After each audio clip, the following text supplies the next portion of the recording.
My research focuses mostly on how we engage with the future to make decisions in the present. So we do a lot of developing different scenarios and pathways to the future to reach different policy targets like net zero, and try to model what those pathways could look like. So we really bring together stakeholders and different forms of scientific evidence to try to make sense of these policy questions.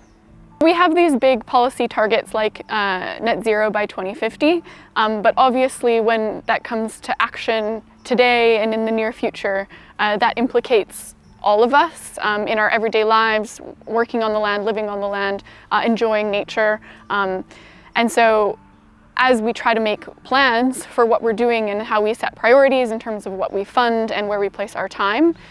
it's extremely important that we all come together and have these hard conversations about what that looks like and what impacts these kind of decisions are having on people of many, many different walks of life. To do that, I think something like today is really important because we're bringing together people from different landscapes to try to kind of be inspired by a landscape that has been restored to help motivate us into the future. The Land Use for Net Zero Hub, or LUNZ Hub, is a really interesting project because it is trying to sit right at the intersection of science and policy and bring together a lot of different forms of engagement and evidence to try to make sense of this kind of transition toward land use for net zero nature and people.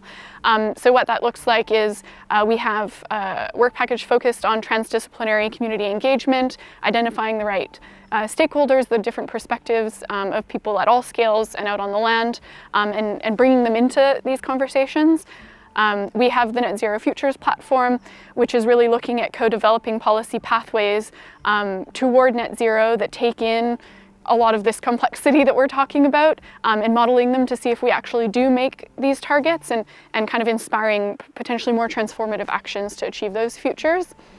And we've got this interesting Agile Policy Center, which is kind of a new model of how science engages with policy, where they're able to provide kind of a rapid response to key policy questions and provide scientific evidence that directly informs decision making. So it's a bit more of kind of an unentangled and hopefully very productive and agile relationship between the science that we're producing about the land and those decisions that are being made in government.